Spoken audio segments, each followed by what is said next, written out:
예, 나름 좀 긴급 방송이라고 생각하고 오늘 좀 진행을 좀 하려고 합니다. 뭐 오늘은 뭐 종목별 어떤 레포트도 의미가 없이 그냥 오늘 NH투자증권의 그 IT 섹터를 이제 담당하고 계시는 핸셋이나 디스플레이 뭐 이쪽에서 담당하고 이규하 연구원님하고 그다음에 삼성전자, SK하이닉스 전반적인 참 말하기도 싫어 요즘 레거시 반도체 업종을 담당하고 계시는 류영호 연구원님 모셔가지고 그냥 허심탄회하게 그냥 현상 좀 점검하고 향후 어떤 그림들이 나올 거에 대한 부분들을 그냥 얘기 한번 속 시원하게 한번 얘기 한번 해보려고 합니다. 안녕하지 못하지만 안녕하세요.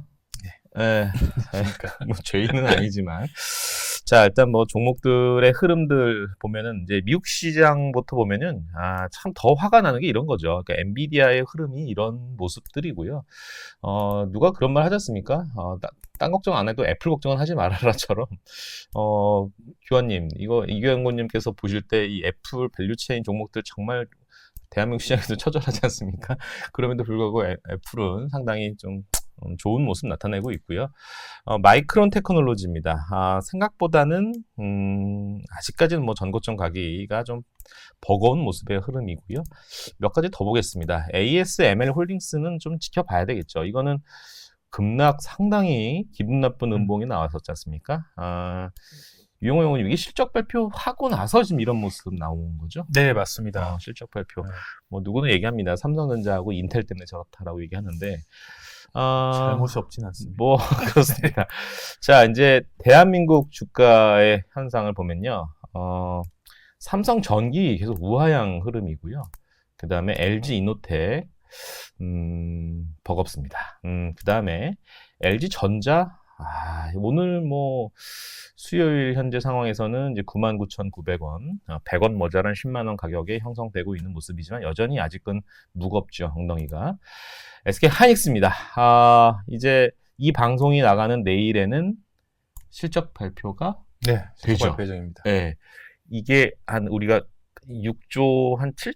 네, 6.7조 보고 있습니다. 6.7조 네. 생각하고 있는데 어쨌든 뭐 내일은 뭐 뚜껑이 열릴 거니까 한번 확인해 보시면 시장에서 반응, 근데 어떤 반응이 나올 거에 대한, 그러니까 어떤 결과가 나와야 네. 조금 반등다운 모습이 나올 수 있을까? 일단 뭐 차별화가 돼야겠죠. 음, 그러니까 삼성전자 같은 경우는 사실 좀 이례적으로 이번에 잠정 실적을 발표하면서 그 코멘트까지 같이 줬습니다. 보통 이제 저희가 잠정 실적을 나올 때는 저희가 그냥 숫자를 보고 저희가 추정을 계속 하는 거고 실제 실적 나올 때까지는 진짜 실적을 잘 모르는 거거든요. 근데 저희가 사실 우려했던 부분들을 모두 다 지적하면서 이것 때문에 안 좋았다라고 좀 이야기를 했어요. 그래서 뭐 가장 컸던 영향이 결국 뭐 레거시 쪽 안 좋고 중국 영향이 있고 HBM도 지연되고 뭐 이게 공통적으로 나왔습니다. 그래서 SK 하이닉스 같은 경우는 그럼 이제 차별적인 모습을 좀 보여줘야겠죠. 그러니까 삼성전자 대비해서 확실히 좀 레거시 비중이 좀 적다는 부분, 이 부분이 뭐 전체적인 반도체 가격이라든지 이런 쪽에서 좀 더 견조하게 나올 수 있다는 걸 좀 보여줘야 될 것 같고요. 그리고 HBM 비중 같은 경우도 2분기 때는 20% 조금 넘었거든요. 그냥 그 그래픽을 제외하고요. 순수 HBM을 20% 좀 넘었는데 이게 이제 3분기 때부터는 본격적으로 올라오기 시작을 합니다. 그리고 어쨌든 12단으로 가게 되면 단가도 좀 올라가기 때문에 내년까지 쭉 거의 비중이 올라가는 추이로 넘어가거든요. 마진도요? 좀 마진도 올라가죠, 같이. 그래서 이제 그런 부분이 과연 삼성전자가 얼만큼 차별성을 줄 수 있을지가 좀 화두가 될 것 같고요. 낸드 같은 경우도 지금 계속 좀 안 좋다는 얘기는 나오고 있거든요. 근데 오늘 아침 실적이 나온 뭐 시게이트를 보더라도 여전히 대용량 SSD, 특히 이제 클라우드 쪽 관련된 거는 여전히 좀 견조한 걸 저희가 확인을 했습니다. 근데 여기서 또 이제 하이닉스가 QLC 쪽으로 강점을 가지고 있죠. 그래서 이런 부분들이 시장이 원하는 것만큼 일단 받쳐줘야 된다라고 좀 보고 있고요.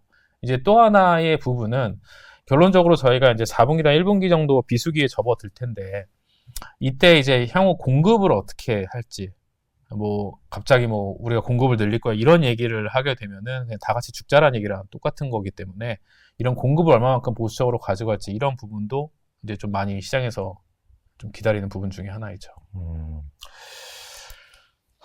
삼성전자도 좀 봐야 되는데 이걸 보기 너무 어려운 차트인데. 야, 진짜 이게 오늘은 이제 반등을 좀 하고는 있습니다만 저 빨간 불빛만 보이면 저는 진짜 눈물이 글썽거린다 진짜. 와, 왜 그러냐면 이 수급 패턴을 보면 저기 왼쪽에 보이는 저 파란색 숫자들 보입니까? 이게 네. 외국인들의 매도 행렬입니다. 정말. 그럼 이 가운데 있는 빨간 수치는 누구냐? 바로 개인들의 매수세죠. 극명하게 정말. 그렇죠. 하여튼 삼성전자 모습이 있습니다. 일단은 LG전자하고 LG이노텍도 저희 당사 고객님들이 꽤 있으셔서 일단 이교영군님께서 한번 좀 말씀을 주셔야 될 것 같은데 약간 목표가도 좀 다운시킨 걸로 제가 알고 있거든요. 네. 네, LG전자하고 LG이노텍 같이 좀 묶어서 좀 요약 설명 전략까지 부탁드리겠습니다. 네, LG전자를 음. 제가 이제 최근에 목표 주가를 좀 내렸던 이유가 그때 실적이 좀 안 나오다 보니까 예. 예상보다 이제 북미 쪽이나 그 선진국 시장에서 수요가 좀 둔화되는 것 같아서 그 부분을 반영해서 이제 실적 추정치를 낮추면서 좀 목표 주가를 낮췄고요. 오늘 오르는 거는 뭐 어제 이제 장 끝나고 공시가 나왔지만 그 추가적인 주주 환원 정책에 대해서 이제 공시를 했습니다. 그래서 그 아직 그 정해진 바는 없는데 기존에 가지고 있는 기보유 자사주 한 700억 원 좀 넘는 걸로 알고 있는데 그 정도 이제 소각 가능성, 그다음에 추가 이제 자사주 매입 계획이 있다. 이제 요 정도로만 일단은 좀 얘기가 나왔고, 예. 뭐 아직 구체적으로 얼마나 자사주를 추가적으로 매입을 할지는 뭐 올해 연말 정도에 아마 좀 결정이 될 것 같아서 예. 좀 지켜봐야 되겠지만 어쨌든 그 외국인들이 사실 원하던 방향성이 자사주 매입, 그 다음에 소각 이거를 많이 이제 원했기 때문에 예. 그런 부분에서는 그래도 긍정적인 좀 변화라고 보고 있고요. 항상 그리고 LG전자가 뭐 잘 아시겠지만 그 4분기 정도 특히 이제 연말 가까이 이제 샀다가 뭐 1분기 실적 나오는 전후로 이제 많이들 파는 플레이를 하시기 때문에 지금은 사실은 좀 주가가 또 빠져 있어서 예. 내년 1분기까지는 그래도 그나마 좀 괜찮지 않을까라고 생각을 하고 있고요. 가전 쪽이라서 원래 이게 겨울에는 좀 비수기 아닌가요? 겨울에는 비수기인데 그러니까 4분기가 이제 저점이다 보니까 1분기는 또 올라오긴 하거든요. 확실히 실적이. 그래서 그런 기대감으로 보통 4분기 말 정도에 이제 매수를 많이 하시죠. LG전자를 바라보는 관점은 여러 가지 세 가지가 있는 것 같아요. 1번은 이제 원래 캐시카우 역할을 하고 있는 가전 사업. 두 번째는 참 이거 오랜만에 꺼내는 단어긴 하지만 전장. 그 다음에 세 번째가 애플카. 있지 않습니까? 애플카는 이제 끝난 거예요? 끝났습니다. 끝났어요? 네, 끝났고. 끝났어요. 그러면 두 번째 전장 사업은 이제 물 전기차 사업이 굉장히 좀 전기차 2차전지 종목들 많이 안 좋지만 그럼에도 불구하고 계속 밸류업 이렇게 되고 있는 건 아닙니까? 전장이 좀 제일 아쉬운 부분 중에 하나인데 아무래도 이제 말씀하신 대로 지금 전기차 자체가 수요가 좀 둔화되는 부분도 있고 전반적으로 자동차 수요가 약간 좀 둔화되는 것 같아서 전장 쪽이 이번에도 이제 3분기 실적이 가장 안 나왔던 부분 중에 하나가 전장이었거든요. 마진이 예상보다 좀 많이 안 나와서 단기적으로 이게 해결이 될 거라고 보진 않아요. 내년 한 하반기 정도는 돼야 좀 그나마 회복을 하지 않을까 싶은데 지금 톤을 보니까 LG전자에 대해서 굉장히 지금 섹시함과 매력을 표현하는 게 아니신 것 같아요. 맞아요? 그렇죠. 지금은 왜냐하면 실적을 놓고 보니까 생각보다 좀 말씀드린 전장이나 이런 것들이 좀 상황이 좀 약해서. 그러면 이어서 LG 디스플레이는요? 이게 사실은 턴어라운드 관점으로 약간 강조도 한번 하셨어요. 왜냐하면 이때 6, 7월 때 이때 굉장히 수급도 세게 들어왔지 않습니까? 네. 이거 턴한다. 이제 LG 디스플레이 그런 스토리였는데 이게 계속 지금 물론 뭐 테크 영향도 있긴 하지만 여전히 모멘텀은 살아 있다고 보십니까? 저는 사실 요즘에는 오히려 LGD를 더 좋게 보고 있어요. LG전자보다도 좋게 보고 있고 왜냐하면 LG전자는 물론 뭐 내년 1분기 되면 실적이 다시 올라가긴 하겠지만 예. 전반적인 이제 수요 자체가 좀 약한 영향을 받다 보니까 엄청 이제 실적이 좋다라고 이제 강력하게 얘기하기 쉽지 않은데 LG 디스플레이는 어떻게 보면 이제 애플 비중이 좀 높다는 게 뭐 단점이기도 하지만 예. 그래도 이제 아이폰 물량이 올해는 생각보다 좀 많이 늘어서 4분기도 실적이 되게 좋을 거고 또 제가 이제 좋게 보는 포인트 중에 하나가 잠깐 이제 이슈가 되고 말았는데 미국에서 지금 중국 디스플레이도 이제 규제를 하려고 얘기를 하고 있거든요. 지금 하원 의원 쪽에서 먼저. 근데 지금은 미국 대선이 진행 중이니까 사실 구체적인 얘기들이 나오지는 않고 있는데 예. 요게 이제 대선이 끝나고 나면 뭐 어떤 후보가 되든 중국에 대한 규제는 계속 진행될 테니까 그게 좀 이슈가 다시 되면서 부각이 되지 않을까 기대하고 있습니다. 요거는 좀 매수 관점으로. 네. 좋습니다. 자, 저는 이제 직접적으로 여쭤볼게요. 이 정도면 사도 됩니까, 이제? 뭐 솔직히 밸류에이션 따지면은 부담은 안 되는 거는 맞는데요. 근데 그렇다고 이제 뭐 단기적으로 저희가 사실 뭐 그렇게 모멘텀이 좀 세게 있다, 펀더멘털리 뭐 개선이 되는 거를 단기적으로 볼 수 있다라고 말하기는 좀 어려울 것 같아요. 네, 가격적인 메리트는 있습니다. 네, 밸류에이션 저희가 하단이기 때문에. 잠깐만, 저 좀 비춰주시겠습니까? 이게 무슨 말이죠? 밸류에이션 매력은 있어도 당장 모멘텀은 없다. 이 표현이 이게 무슨 말이에요? 사는 얘기입니까? 사기는 부담되진 않지만 좀 오래 갖고 있으니까. 그러니까 이게 소위 말해서 PBR 1이라는 그 네. 가격대가 한 5만 6천 원, 6천 원 정도 되죠. 그러니까 우리가 과거 우리 주식 역사상 항상 느꼈던 거지만 PBR 삼성전자 1배에 사서 실패한 적이 없었거든요. 그렇죠. 저희가 항상 네. 뭐 120월 그 봉으로 봤을 때 항상 바닥을 깬 적은 없었거든요, 여태까지. 그러니까 네. 이제 이게 저희도 이제 투자 상담을 이제 받다 보면 가장 많은 최근의 질문은 삼성전자에 대한 부분이고요.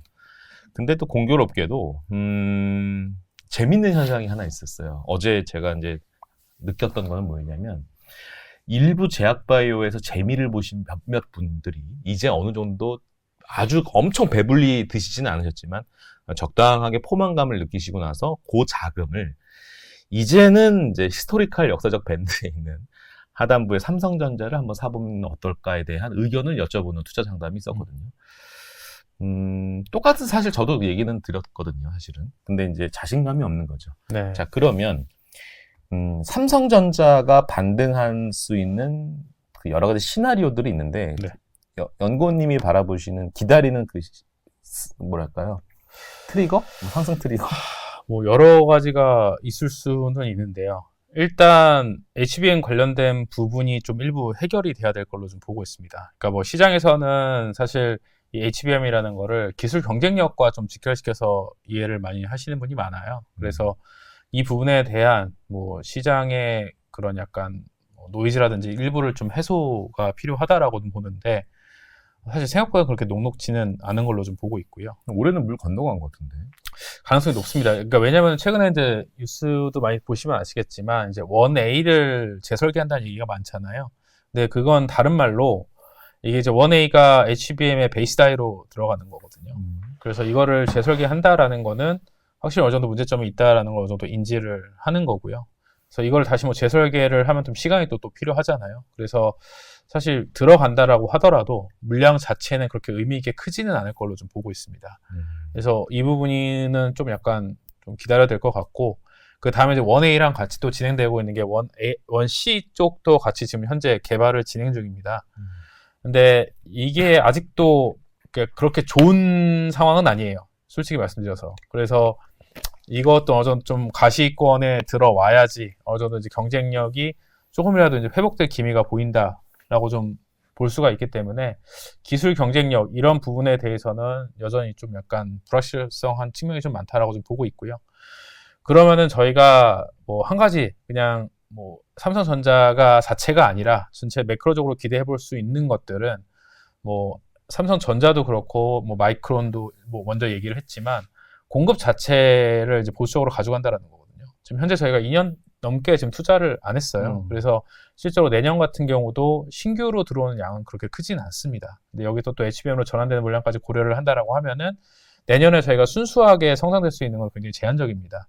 근데 여기서 이렇게 수요가 조금만 이제 붙어주게 된다라면은 좀 스토리는 바뀔 수는 있을 것 같아요. 근데 다만 저도 이제 올해 하반기 계속 전망할 때 말씀드렸던 게 전제 조건이 수요가 좋아진다는 게 전제 조건이었었잖아요. 근데 수요가 그렇게 생각보다 지금 좋아지고 있는 상황을 저희가 좀 체감할 수가 없기 때문에 네, 이런 부분이 좀 뭔가 들어오게 되면은 그나마 저희가 좀 이제 바텀에서 올라올 수 있는 가능성이 좀 있다라고 좀 보고 있습니다.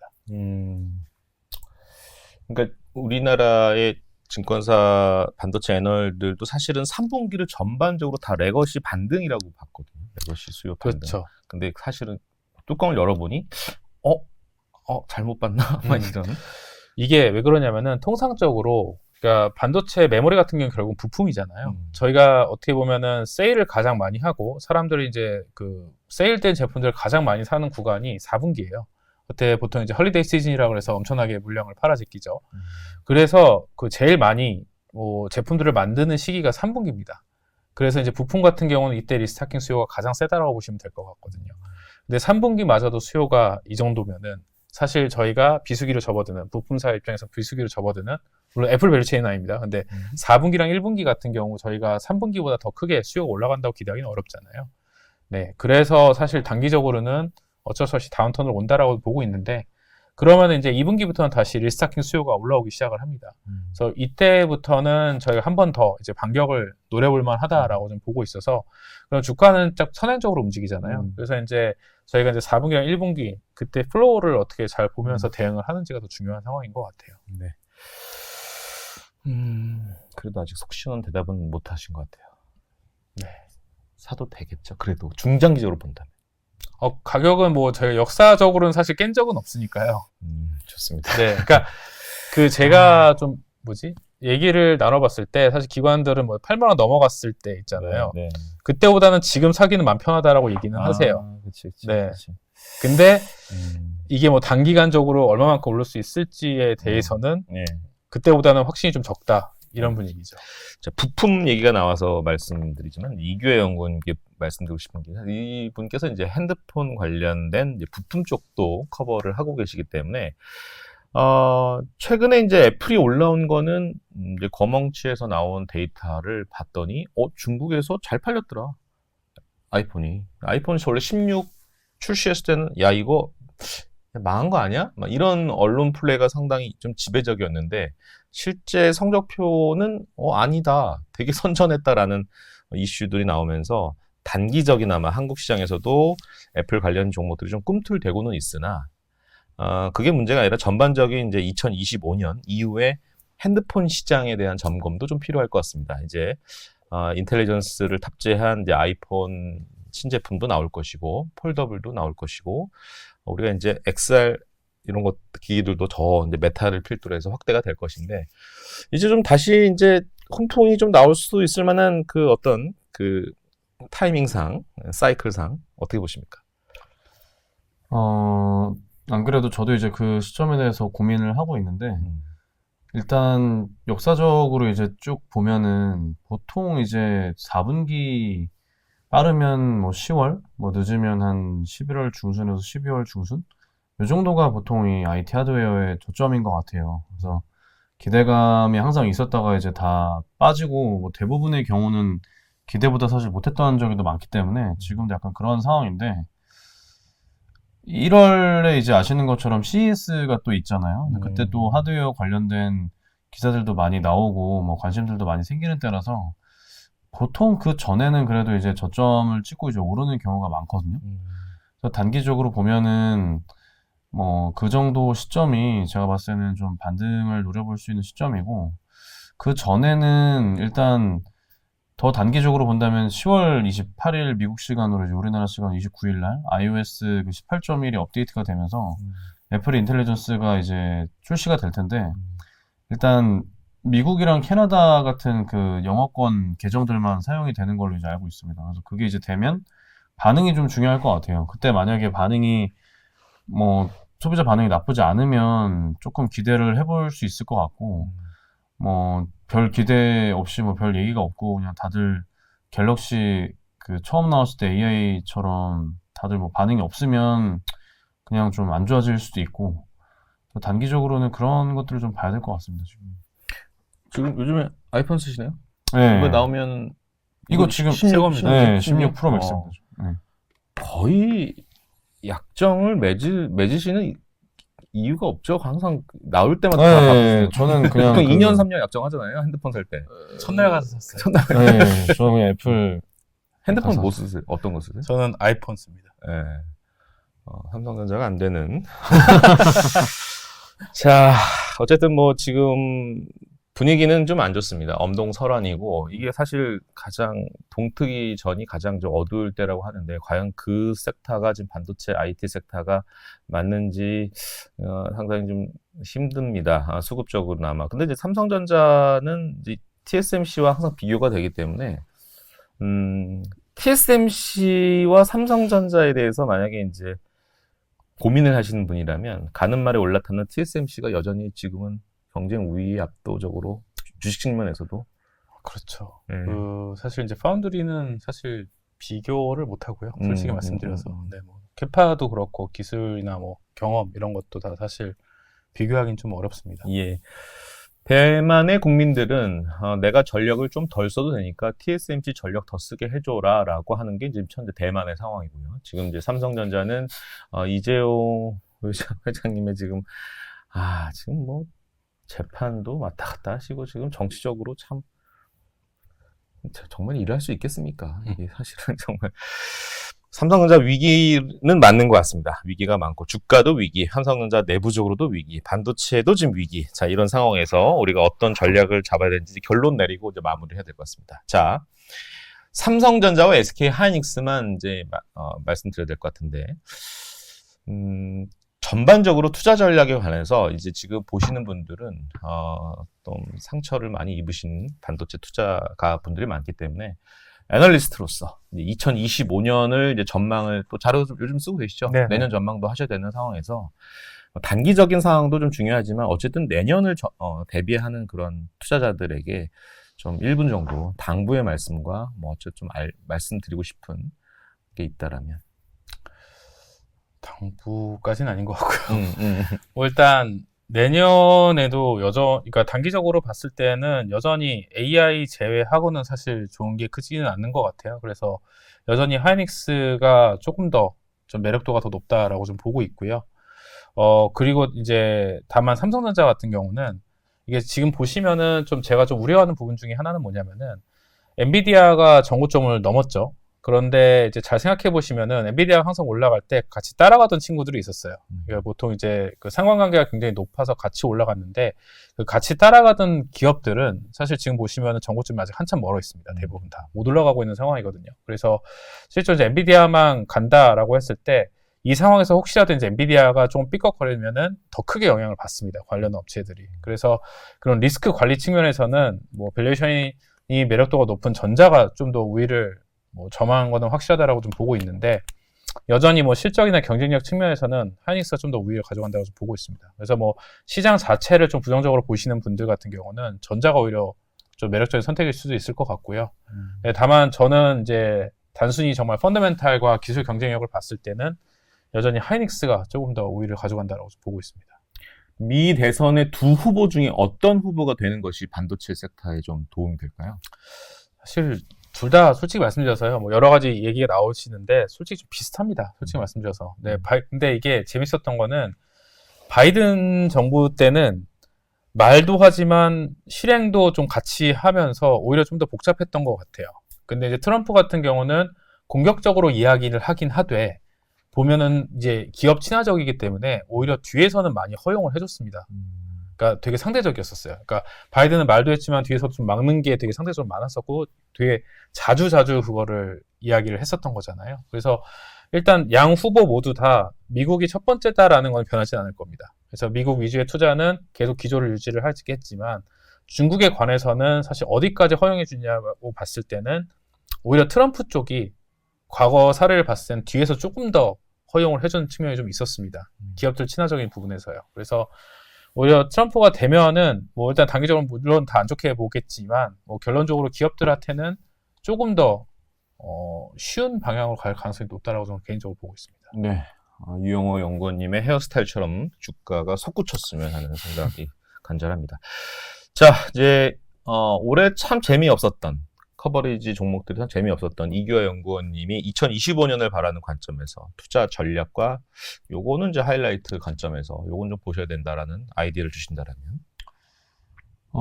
말씀하신 대로 올해는 사실 전반적으로 수요도 예상보다 좀 안 좋았던 것 같고, 그 아이폰도 예상보다는 좀 이제 아쉽다고 생각을 하는데, 뭐 매번 하는 얘기라서 좀 저도 죄송하긴 하지만 내년은 그래도 이제 올해보다는 나을 거다라고 일단 보고 있고요. 그 이유가 뭐 매크로적인 측면에서도 뭐 금리 인하가 미국에서부터 이제 시작이 좀 됐고 아이폰 같은 경우도 내년이 좀 더 AI가 본격화되는 해기 때문에 그렇게 이제 보는 부분도 있고요.